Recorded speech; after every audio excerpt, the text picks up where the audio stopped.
بذمتك صرفتي كام ألافات على كريمات وسيرومات ولسه بشرتك قلبة بلمبة سهارة أول ما بتصحي؟ لو فاكرة إن كتر المنتجات شطارة فأنت محتاجة تسمعي الكلمتين دول من منظور طبي بحت.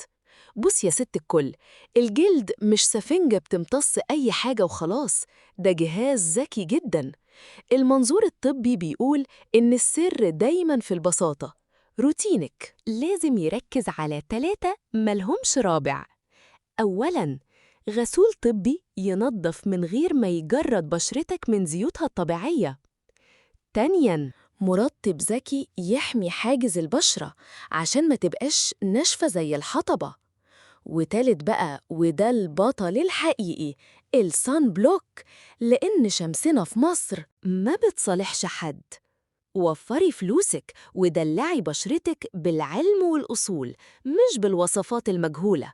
خليكي دايما منورة وشيك، واستنوني في نصيحة طبية جديدة.